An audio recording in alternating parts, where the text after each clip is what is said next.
ഇന്നാണ് ആ ദിവസം. നമ്മൾ ബൊറാക്കയ ഐലൻഡിനോട് ടാറ്റ ബൈ ബൈ പറയുന്ന ഒരു ദിവസം.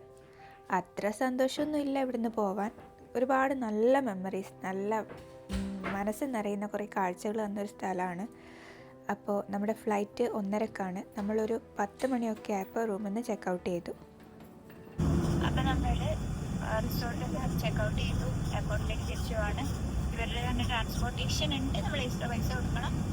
അപ്പം അവർ എയർപോർട്ട് വരെ എത്തിച്ചേരും. ഇവിടെ വഴിയിൽ ഒരു ബോട്ടിലേക്ക് കയറുമ്പോൾ പെട്ടിയൊക്കെ കൊണ്ടുവെക്കാൻ ബുദ്ധിമുട്ടായിരിക്കും. അപ്പോൾ നമ്മൾ ഇവരെ തന്നെ ഏൽപ്പിച്ചിട്ടുണ്ട്. ഒരു 30 മിനിറ്റ്സ് ബ്ലോക്ക്. അപ്പൊ നമ്മുടെ ലഗേജ് നമ്മള് ബോട്ട് ജെട്ടിയിലെത്തി. നമ്മുടെ ലഗേജ് ഇവര് സ്പീഡ് ബോട്ടിൽ അവിടേക്ക് എത്തിച്ചേരും. ഞങ്ങൾ എടുത്ത് നടക്കണ്ടെന്നാണ് പറഞ്ഞത്. എക്സ്ട്രാ പൈസ എടുത്ത് എൻ്റെ ഒരു ബെനിഫിറ്റ്. അത് നമ്മള് ബോട്ടിൽ കയറാൻ പോവാണ്. സ്പീഡ് ബോട്ടിലാണ് പോണേ. നമ്മൾ വന്നപ്പോൾ ഒരു നോർമൽ ബോട്ടിലല്ലേ വന്നത്, പക്ഷെ തിരിച്ചു പോകുന്നത് സ്പീഡ് ബോട്ടിലാണെന്ന് ഇപ്പോഴാണ് മനസ്സിലായത്. അതില് വഴിയുണ്ടായിരുന്നു. ബ്ലഡി ഫൂൾസ് നമ്മൾ.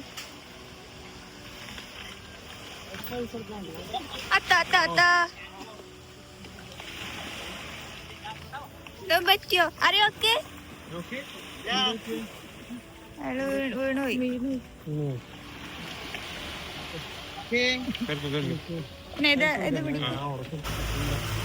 ഇതുപോലത്തെ വണ്ടിയാ ഞാൻ വിചാരിച്ച ഹൈലൻഡ് ഹോപ്പിങ്ങിന് കിട്ടണായിരുന്നു. വീഴില്ലല്ലോ, ചെരിഞ്ഞു പോവില്ലല്ലോ. അല്ല നമ്മള് ഞാൻ പിടിക്കാണ്ടിരിക്കുന്നേ. ബോട്ട് ഫസ്റ്റൊക്കെ മെല്ലെ മെല്ലെയാണ് പോയത്. പിന്നെ സ്പീഡ് കൂടിയപ്പോൾ ഞാനും അനഘയൊക്കെ അവിടെ ഉണ്ടായിരുന്ന കമ്പിയൊക്കെ അള്ളിപ്പിടിച്ചിട്ടൊക്കെയാണ് ഇരുന്നത്. തെറിച്ചു പോയാലും പറയാൻ പറ്റില്ലേ. നമ്മുടെ ഈ റിസോർട്ടാണ് ബൊറാക്കയ ഐലൻഡിലെ ഏറ്റവും വലിയ റിസോർട്ട് എന്ന് പറഞ്ഞല്ലോ. ഞങ്ങൾ ഇങ്ങോട്ട് വരുമ്പോൾ പബ്ലിക് ട്രാൻസ്പോർട്ട് ബോട്ടും പിന്നെ ഒരു പ്രൈവറ്റ് ടാക്സിയും പിടിച്ചിട്ടാണ് റിസോർട്ടിലേക്ക് പോയത്. ഞങ്ങൾക്ക് അറിയണ്ടായിരുന്നില്ല നമ്മുടെ റിസോർട്ടുകാർക്ക് ഇങ്ങനെ ഒരു പ്രൈവറ്റായിട്ട് ട്രാൻസ്പോർട്ടേഷൻ സെറ്റപ്പ് ഉണ്ട്, അവർക്ക് ഒരു ബോട്ട് സ്വന്തമായിട്ടുണ്ട്, ഒരു ബോട്ട് ജെട്ടിയുണ്ട് എന്നൊന്നും അറിയില്ലായിരുന്നു. അപ്പോൾ അതുണ്ടായിരുന്നെങ്കിൽ ആ ഒരു ഓപ്ഷനായിരുന്നു ഞങ്ങൾ എടുക്കുക. അപ്പോൾ ഈ റിസോർട്ടിൻ്റെ തൊട്ടടുത്താണ് എയർപോർട്ട്. ഇതാ ഒരു ഫ്ലൈറ്റ് വരുന്നത് നമുക്ക് കാണാൻ പറ്റും.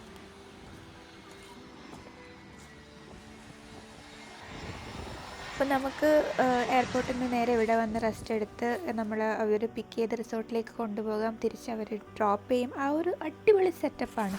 വൻ പൈസകളുടെ കളികളാണ് ഇവിടെ. കുറച്ച് പൈസ കളയാൻ റെഡിയാണെങ്കിൽ ഒന്നും അറിയേണ്ട ആവശ്യമില്ല. നമ്മൾ അവിടെ നിന്ന് ചെക്കൗട്ട് ചെയ്ത് വണ്ടി കയറി ഇരിക്കുന്നു. ഇതാ ലഗേജ് അവർ കൊണ്ടുവെക്കുന്നു. നെക്സ്റ്റ് വണ്ടി വരുന്നു, എയർപോർട്ടിലേക്ക് പോകുന്നു. അപ്പോൾ എയർപോർട്ട് എത്തി. ഇതൊരു ഡൊമസ്റ്റിക് എയർപോർട്ടാണ്. വളരെ ചെറിയൊരു എയർപോർട്ടാണിത്. നല്ല മഴയുണ്ടായിരുന്നു. അപ്പോൾ ഫ്ലൈറ്റ് ഡിലേ ആകുമെന്നൊരു ഡൗട്ട് ഉണ്ടായിരുന്നു, പക്ഷെ കുഴപ്പമുണ്ടായില്ല. നമ്മളങ്ങനെ റൺവേ കൂടെ എയർപോർട്ടിൻ്റെ ഓപ്പോസിറ്റ് സൈഡ് ഞാൻ ആദ്യമായിട്ടാണ് റൺവേ കൂടെ ഇങ്ങനെ ബസ്സിൽ പോകുന്നത്. അപ്പം നമ്മൾ ഈ ബസ്സിൽ റൺവേയുടെ ഓപ്പോസിറ്റ് സൈഡിലേക്ക് കയറി അവിടെ നിന്നാണ് നമ്മുടെ ഫ്ലൈറ്റ് കയറുന്നത്. കൊച്ചിയിലേക്ക് ഇവിടെ നിന്ന് ഡയറക്റ്റ് ഫ്ലൈറ്റ് ഇല്ല.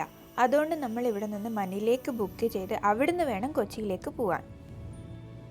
ഒരു ദിവസം മനിലെ സ്റ്റേ ചെയ്യാനാണ് പ്ലാൻ. മനില കണ്ടപ്പോൾ എനിക്ക് പെട്ടെന്നൊരു ബാംഗ്ലൂർ സിറ്റി പോലെയാണ് തോന്നിയത്.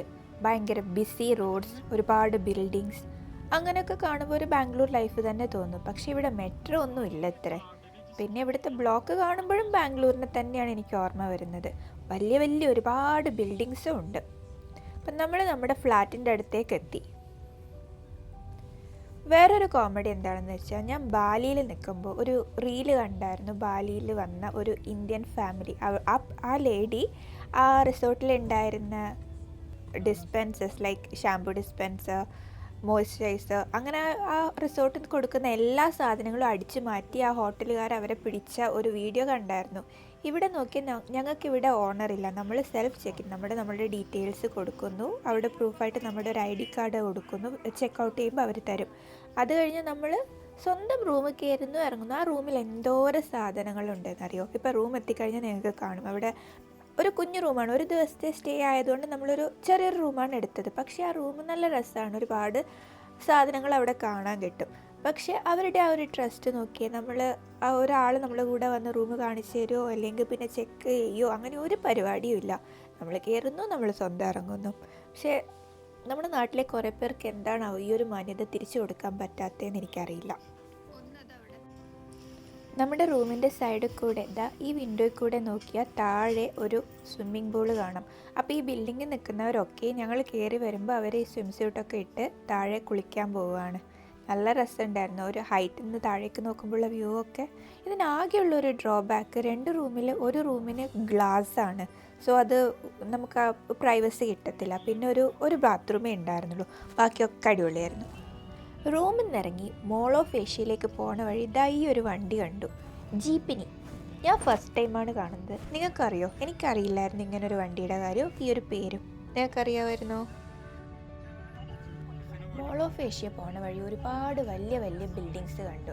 അതൊക്കെയും കസീനോ സെൻറ്ററാണ്. മനിലയിൽ ഒരുപാട് കസീനോ സെൻറ്റർ ഉണ്ട് എന്നാണ് നമ്മുടെ ഡ്രൈവർ നമ്മളോട് പറഞ്ഞത്.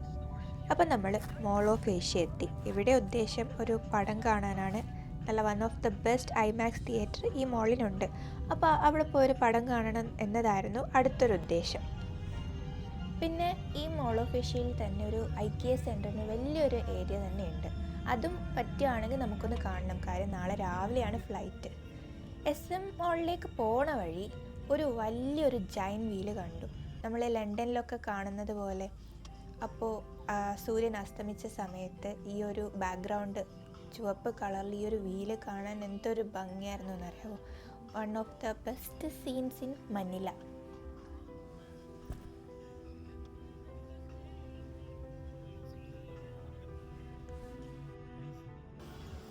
നമ്മളങ്ങനെ ഐമാക്സ് തിയേറ്ററിലെത്തി. ട്രോൺ മൂവി കാണാനാണ് ഇവിടെ വന്നിട്ടുള്ളത്. ഇതൊരു 3D മൂവിയാണ്. നമ്മുടെ നാട്ടിലെ 1200 രൂപയാണ് ഇവിടെ ഒരാൾക്ക് ടിക്കറ്റിന്. പിന്നെ ഒരു ബെസ്റ്റ് പാർട്ട് എന്താണെന്ന് വെച്ച് കഴിഞ്ഞാൽ നമുക്കിതിൻ്റെ കൂടെ ഫ്രീ ആയിട്ട് ഫുഡ് കൂടെ കിട്ടും. നാട്ടിൽ കിട്ടാത്ത ഒന്നാണ്. പിന്നെ ഞാൻ കൊച്ചി ഐമാക്സ് പോയതിൻ്റെ ഒരു എക്സ്പീരിയൻസ് പറയുകയാണ്. ഇവിടുത്തെ ഒരു എക്സ്പീരിയൻസ് ജസ്റ്റ് വാവ്. നമ്മളൊരു തിയേറ്ററിൽ 2 ഡോറൊക്കെ വെച്ച് ഒരു തരത്ത് പോലും വെളിച്ചം ഉള്ളിൽ വരാത്ത രീതിയിലൊക്കെയാണ് ഇതിൻ്റെ സെറ്റിങ്സ്. പിന്നെ ഇതിൻ്റെ മൊത്തം സ്ക്രീനിൻ്റെ ഒരു അംശം പോലും നമ്മുടെ ഒരു ഹ്യൂമൻ്റെ ഹൈറ്റ് ഇല്ല. അത്രയും വലിയ സ്ക്രീൻ, ഒരു ഓഡിറ്റോറിയം സെറ്റപ്പ് ലെവൽ. നല്ലൊരു എക്സ്പീരിയൻസ് ആയിരുന്നു. നമ്മൾ കയറിയ ഐമാക്സ് തിയേറ്റർ മാത്രമൊന്നുമല്ല കേട്ടോ. ഈ മോളിൻ്റെ ഉള്ളിൽ വേറെയും 3-4 തിയേറ്റേഴ്സ് ഉണ്ട്. മോള് കറങ്ങുന്നതിൻ്റെ ഇടയിൽ കണ്ടതാണ്. നമ്മൾ പുറത്തോടൊക്കെ നടക്കുമ്പോൾ ഫുൾ ലൈറ്റൊക്കെ വെച്ച് നല്ലൊരു ഫെസ്റ്റീവ് സെലിബ്രേഷൻ്റെ ഒരു മൂഡ് കണ്ടു. അതെന്താണ് ഇവിടെ നടക്കുന്നതെന്ന് മനസ്സിലായില്ല. പിന്നെ വിചാരിക്കുന്നു, എനിക്ക് തോന്നിയതാണ്, മോളിൻ്റെ ഉള്ളിലൊരു ഇന്ത്യൻ ടീമിൻ്റെ ദിവാലി സെലിബ്രേഷൻ നടക്കുന്നുണ്ട്. മേ ബി അതിൻ്റെ പാർട്ടാകാം. പിന്നെ വേറൊരു ഇൻട്രസ്റ്റിംഗ് ഫാക്ടർ എന്താണെന്ന് വെച്ച് കഴിഞ്ഞാൽ മോള് ഫുൾ ഇഷ്ടം പോലെ ഡോഗ്സാണ്. Cute dogs. ഇത് മോളിൻ്റെ ഉള്ളിൽ ഡോഗ്സ് അലൗഡ് ആണെന്ന് തോന്നുന്നു. അപ്പോൾ ഞാൻ കണ്ടത് ഒരു ഡോഗ് അവിടെ അപ്പിയിട്ട് വെച്ചപ്പോൾ അതിൻ്റെ ഓണർ വന്ന് അപ്പാടെ ക്ലീൻ ചെയ്ത് അത് നീറ്റായിട്ട് കൊണ്ട് നടന്നു കഴിഞ്ഞാൽ ഒരു സീനുമില്ല. ഈ ഡോഗ്സൊക്കെ വെൽ ട്രെയിൻഡ് ആണെന്ന് തോന്നുന്നു. കുറച്ചെണ്ണമേ ഒന്ന് ഇങ്ങനെ ഭയങ്കരമായി കുരക്കുന്നതൊക്കെ കണ്ടുള്ളൂ. ബാക്കിയൊക്കെ സൈലൻ്റാണ്. എല്ലാവരുടെ അടുത്തും ഭയങ്കര ഫ്രണ്ട്ലിയാണ്. ഷേക്കൻ്റൊക്കെ കൊടുത്താൽ തരും. നമ്മൾ പോയി കഴിഞ്ഞ് കഴിഞ്ഞാൽ അങ്ങനെ ഗിർന്നൊന്നും പറഞ്ഞ് അങ്ങനത്തെ യാതൊന്നുമില്ല. ഇപ്പം തന്നെ സമയം ഓൾമോസ്റ്റ് 10:30 കഴിഞ്ഞു. അനഘക്കും അവിയേട്ടനും രാവിലെയാണ് ഫ്ലൈറ്റ്. അപ്പം നമ്മൾ വേഗം റൂമിലെത്തി പാക്കൊക്കെ ചെയ്ത് അവർ ഏർലി മോർണിംഗ് പോകണം. നമ്മൾ ഊബർ ബുക്ക് ചെയ്തു. അങ്ങനെ അവർ പോകാനൊക്കെ സെറ്റായി നിൽക്കുകയാണ്. എനിക്ക് ചെറിയൊരു പനി പോലെ വന്നിട്ട് ഞാൻ എണീച്ചിട്ടുണ്ടായിരുന്നില്ല.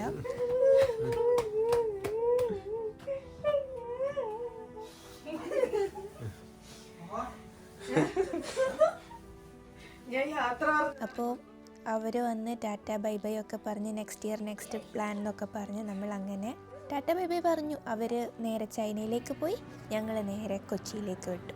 അതോടുകൂടെ 2025 ഇൻ്റർനാഷണൽ ട്രിപ്പ് കഴിഞ്ഞു.